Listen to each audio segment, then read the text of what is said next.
Bonjour à tous, aujourd'hui on va débuter un nouveau cycle d'investigation sur la disparition des deux jumelles Alicia et Livia qui ont disparu en Suisse le 30 janvier 2011. On va aller créer une canalisation en hypnose avec Lisa pour regarder ce qu'on peut percevoir sur le sujet et percevoir ce qui s'est déroulé, ce qui s'est passé. Est-ce que ces deux jumelles sont encore en vie? Est-ce qu'elles ont été confiées à quelqu'un? Est-ce qu'elles sont décédées? C'est la question que tout le monde se pose aujourd'hui.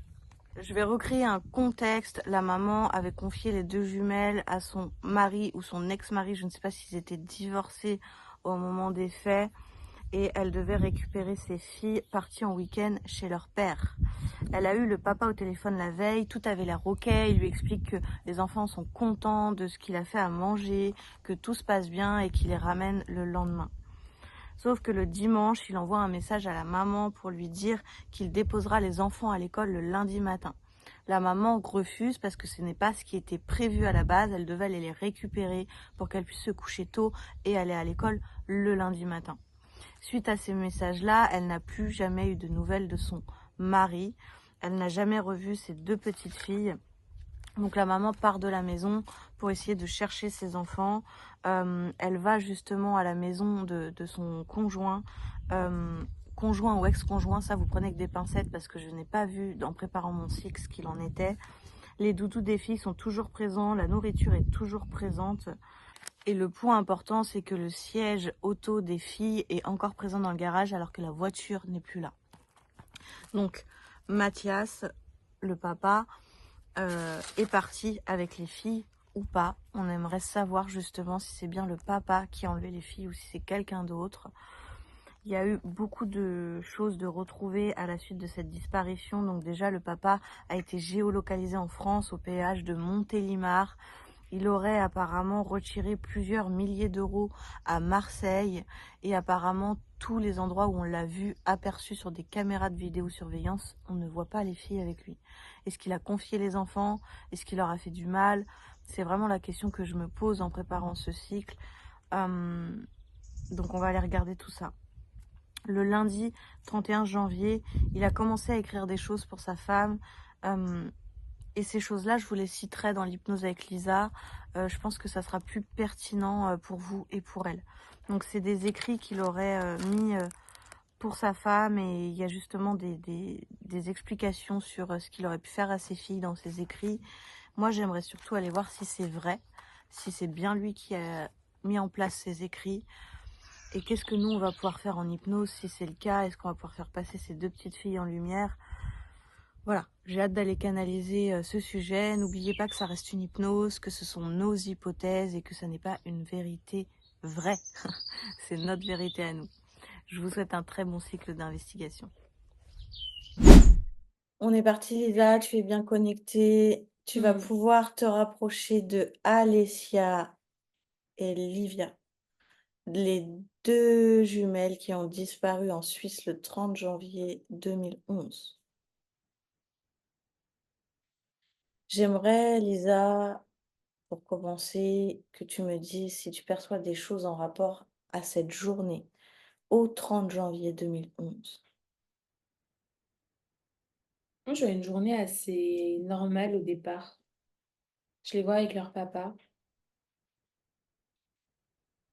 et elles s'amusent, elles passent une journée, une bonne journée. Mhm. Bah déjà, tu tombes juste, elles sont avec leur papa ce jour-là, et leur maman attend leur fille, partie en week-end chez leur père. Est-ce qu'il y a d'autres choses qui te viennent ou pas? Moi, c'est le papa qui m'inquiète. Il est pas, il est pas dans son état habituel, comme si c'était dans une sorte de dépression. Mhm. Je vois qu'il essaye de garder la face pour ses filles, mais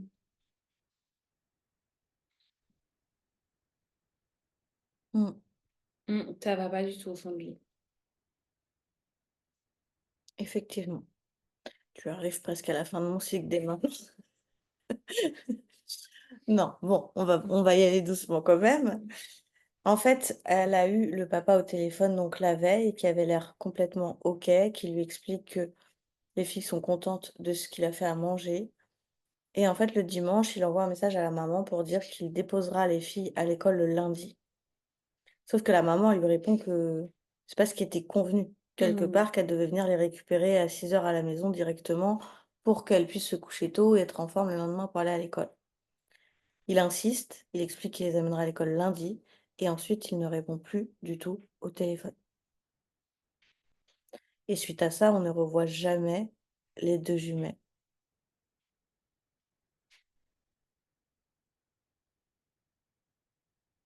Il s'est fait du mal, cet homme-là, hein. Non? Oui, oui, il s'est fait du mal, il s'est suicidé. C'est vraiment sur la dernière page de mon cycle, mais bon, on va faire les choses comme toi tu les sens et les perçois. Donc cet homme s'est suicidé. Est-ce que tu perçois comment il s'est suicidé ou pas? Moi, j'ai l'info.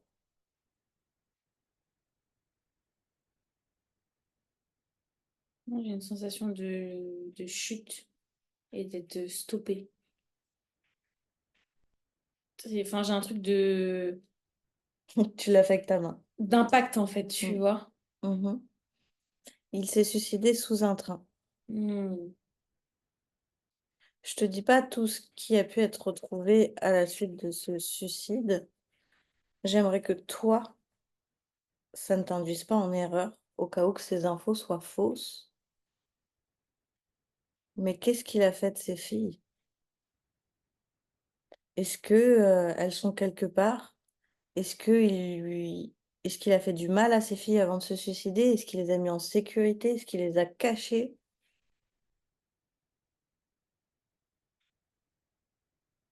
Est-ce que ce suicide, était prémédité quelque part? Ça pourrait peut-être t'aider à voir.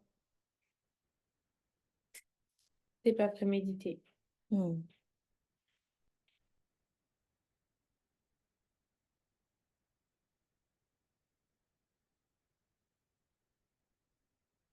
Je le vois emmener ses filles dans la voiture, Mmh.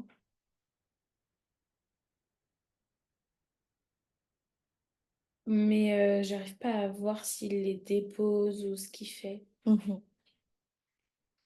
Déjà, les sièges auto ont été retrouvés dans le garage. La voiture n'était pas là, mais les sièges auto étaient encore là. Ce qui portait un peu, enfin, les gens, en gros, dans les témoignages, expliquent qu'ils comprenaient pas parce que c'était un papa aimant, qui adorait ses filles et qui faisait toujours attention à leur sécurité. Et là, effectivement, il y avait toujours les sièges dans le garage, mais la voiture a été prise.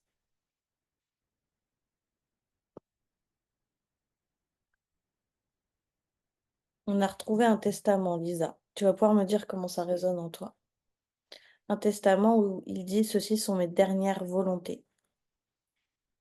La dernière phrase de ses dernières volontés, il dit qu'il lègue tout à ses enfants qu'il adore, mais que si elle ne devait plus être en vie, il lègue tout à ses frères et sœurs. Pourquoi il a écrit ça? Est-ce qu'il avait ce doute sur ce qu'il allait faire? Parce que tu me dis que c'est pas prémédité. En fait, le truc que j'arrive pas à cerner, c'est que je sens qu'il a envie de les déposer, de les confier, mais je le vois pas le faire, en fait. Mmh. Je le vois pas. Il les dépose nulle part. Mais qu'est-ce qu'il fait de ces filles alors? Je le vois s'arrêter dans une sorte de forêt un peu.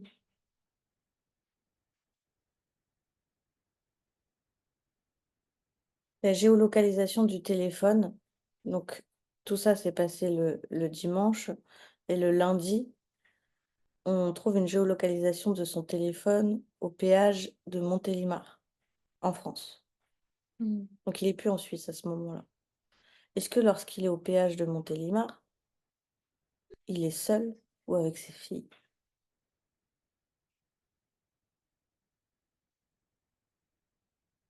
Il est seul, je crois. Il est seul. Il est perçu par la suite à Marseille, donc on le voit sur des caméras. Et le lundi, il aurait retiré du liquide justement à Marseille plusieurs milliers d'euros. Pourquoi il a tiré une telle somme d'argent s'il avait prévu de se suicider?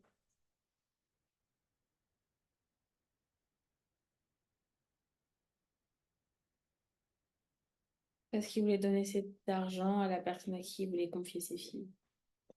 Donc ses filles étaient encore en vie au moment où il a retiré cet argent?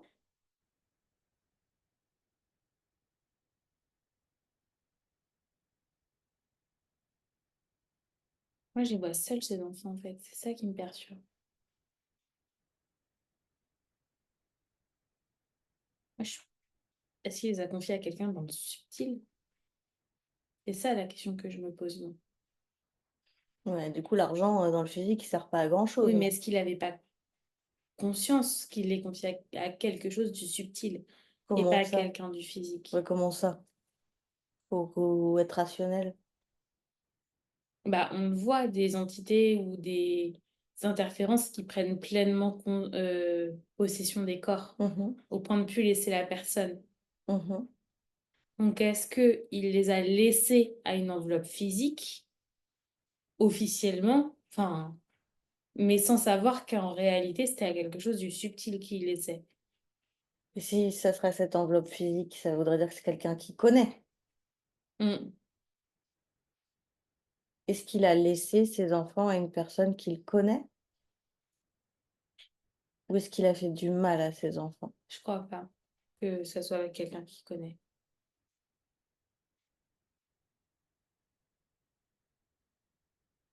Les derniers écrits, donc le lundi 31 janvier 2011, une carte postale écrite par Mathias.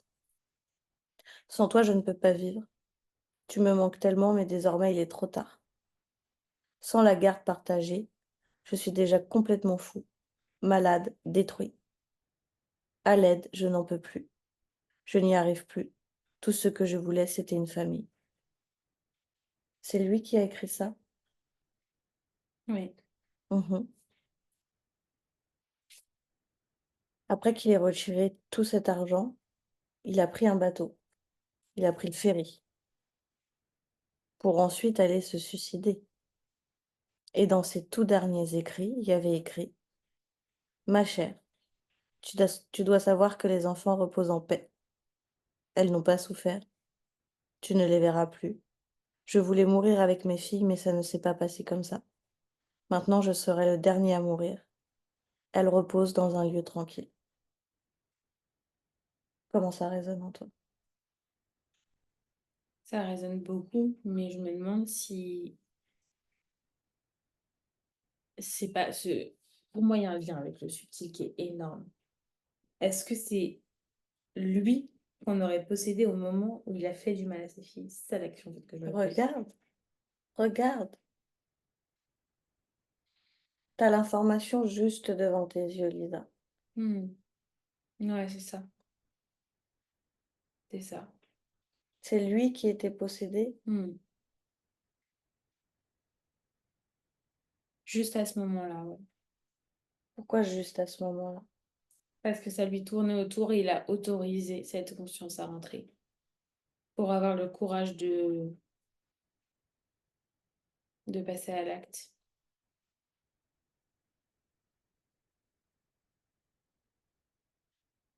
Cette conscience, elle est détachée de lui aujourd'hui.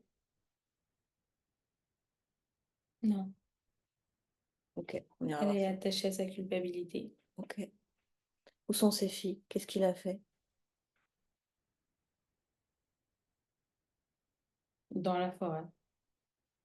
Ce truc de la forêt que tu voyais tout à l'heure. Ouais, Qu'est-ce qu'il a fait dans la forêt? il les a enterrés. Vivante? Non, je crois qu'il les a étouffés dans leur sommeil. Elles n'ont pas souffert? Non, je le vois beaucoup se torturer l'esprit pour faire le moins de mal possible. Pourquoi il n'a pas décidé de ramener ses filles, sachant qu'il les aimait tant avant de se mettre fin à ses jours? Il pouvait pas être séparé d'elle. Pour lui, se tuer et les tuer tous, c'était une réunion parfaite et infinie. Mmh. Et aujourd'hui, il voit qu'il y a une réunion parfaite et infinie?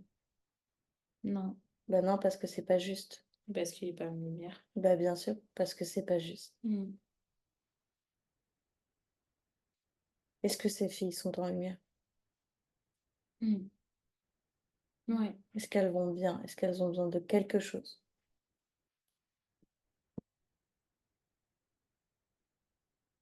on sauve leur papa, elles me disent. Mmh. Je compte y aller. J'avais envie de m'occuper d'elle avant. Elles me disent que ça va. Mmh. OK. C'est déjà plus froid et plus lourd pour moi quand je Et me connecte au père. ouais, j'ai super froid depuis tout à l'heure, je suis frigorifiée. Moi, c'est dès que je pose l'intention. OK.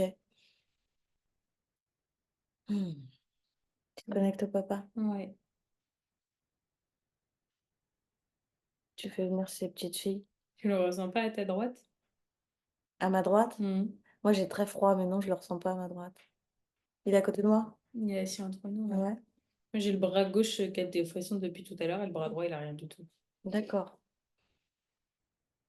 On va aller l'aider à décharger cette culpabilité, lui Mm. montrer ce qui a engendré tout ça, cette conscience. Il faut absolument qu'il récupère son libre arbitre, c'est lui qui l'a laissé rentrer, donc c'est lui qui va dégager cette Mm. conscience de ses corps. Je lui fais prendre conscience de la manipulation aussi, dont il Mmh. a été victime. Mmh. Parce qu'il me dit quelque part, je l'ai choisi. Sauf qu'il a dit oui parce qu'il a été manipulé. Bien sûr. Personne n'est parfait, on ne peut pas avoir un discernement parfait à chaque instant. Surtout quand on est dans des émotions aussi compliquées, aussi lourdes. Et là, on parle quand même de dépression, tu vois. En Donc, fait, c'est sa dépression qui a amené à qui a créer des failles dans engendré, son corps, c'est qui ont ça. permis à certaines entités ou certaines consciences de venir l'atteindre. Et c'est quelque chose qu'il a pas travaillé quelque part, au lieu de prendre l'initiative d'aller travailler sur lui, de se prendre en main, il s'est laissé, submerger par tout Mm, ça et et après c'est le chien qui se mord la queue, hein, quelque part, je veux dire, c'est plus facile de goûter à la noirceur et de tomber que de se relever par moments. mm, Maintenant, on n'est pas du tout en train de dire que ce qu'il a fait à ses filles, c'est bien, mais on est juste en train d'expliquer que l'humain est venu expérimenter des choses et qu'il y a toujours une cause à une mm, problématique, à un traumatisme et que c'est important d'aller le regarder pour le mm, comprendre et quelque part ça aide aussi à être beaucoup plus dans l'acceptation et le détachement, mm. même si c'est pas simple. Il y a certains qui doivent se dire, «Qu'est-ce qu'elle raconte?» J'entends que c'est pas facile d'entendre ce genre de choses, mais Là, enfin, c'est très différent pour le coup de d'autres cas qu'on peut traiter, mmh, où même s'il a fait du mal à ses filles, à la base, il pensait le faire pour des raisons d'amour et de bienveillance envers elles. Et il donc, quand bien même c'est un acte qui est terrible, il était possédé. oui. Et encore une fois, c'est pas comme s'il y avait eu ce truc de enfin, je veux leur faire du mal pour leur faire mal, tu Mmh, vois. mmh mh. Même, je vois, le moment où il passe à l'acte avec ses filles, il y a ce truc de douceur, de tendresse. Enfin, je veux dire, s'il avait juste pas eu cette préoccupation-là, il aurait pris ses filles et ils se seraient jetés sous le train tous les trois, tu vois. C'est super compliqué à expliquer, même moi à ressentir, c'est très particulier, mais Oui, parce qu'on a l'impression quand on dit ça qu'on excuse alors que c'est pas le cas. Faut vraiment, faire la nuance de ce qu'on est en ouais. train de dire. Mais en tout cas, il y a ce côté prendre soin qu'il y a eu jusqu'au bout et Oui, d'amour. enfin Et lui après a été tu dupe. on a déjà eu des cycles où tu as des gens qui prennent soin et ça reste des tarés profonds, hein. Oui, là, c'était pas le Heu, cas. C'est pour ça que c'est prendre soin de manière plus douce, si on peut voilà dire et ça là, comme c'était ça. pas, quelque chose qu'il avait déjà en lui de base, c'était Non, suite à ce qui est rentré dans son corps et ce qui est venu complètement. le posséder, Mm, l'interférer, quoi. mm, Est-ce qu'il est prêt à lâcher cette culpabilité? Tu l'aperçois dans le corps, tu la rends mm. palpable, En session individuelle, c'est un peu ce qu'on fait avec nos clients. Chaque émotion est différente pour chaque personne, mais il y a des personnes qui vont traverser la culpabilité ou d'autres émotions en fonction de ce qu'ils vivent et ce qu'ils incarnent. Et du coup, souvent, dans l'émotionnel, on va rendre une émotion palpable pour retourner à la source de celle-ci. Parce qu'elle peut soit nous appartenir et provenir d'incarnations passées qu'on se trimballe de vie en vie, qu'on répète, soit ça peut être une culpabilité qu'on se traîne dans notre lignée familiale Mmh. suite à notre maman et toute la génération de femmes qui portent cette culpabilité. Donc c'est intéressant de rendre les émotions palpables pour aller, travailler à la source. Là, en l'occurrence, la culpabilité, on sait d'où elle provient. Est-ce qu'il la lâche? Est-ce qu'il la transmute? C'est ses filles qui viennent lui prendre et l'aider à lâcher. Mmh.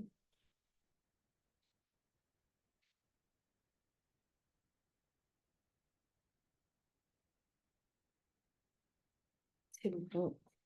Parfait. Est-ce qu'ils ont besoin d'autre chose? Est-ce Faut qu'il va leur pouvoir passer en lumière? faut leur mettre de l'amour-propre et du pardon envers lui-même aussi. C'est parti. Du détachement par rapport à ce qui s'est passé. Oui, sinon il va continuer de répéter. Mmh. Le but, c'est pas de passer en lumière en gardant ces liens et de se réincarner et répéter. Mmh. Il faut dès maintenant le travailler.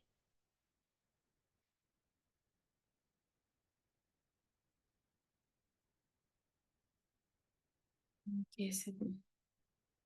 Est-ce qu'il a besoin d'autre chose? Non, il me dit qu'il faut qu'il prenne du temps pour lui maintenant pour faire le Mmh. point. OK.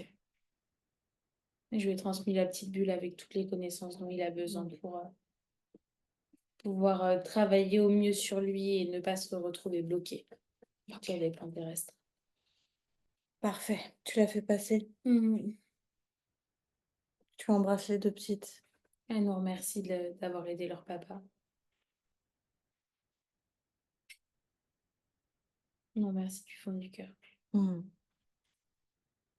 Ça doit pas être simple pour la maman aujourd'hui, hein. Non, Moi, je pense à elle. elle veille beaucoup sur elle aussi. Mmh. Mmh. Tu les remercies tous, tu les Mmh. embrasses et lorsque tu es prête, tu te déconnectes. Ouais. J'espère que ce cycle vous a plu. N'hésitez pas à commenter, à liker, à vous abonner à notre chaîne, ça nous donne beaucoup, beaucoup de force et vous pouvez continuer à nous proposer des suggestions. Tous les cycles qu'on fait, c'est grâce aussi aux suggestions que vous nous faites en permanence dans les commentaires. Donc on vous remercie pour ça. À bientôt. À bientôt.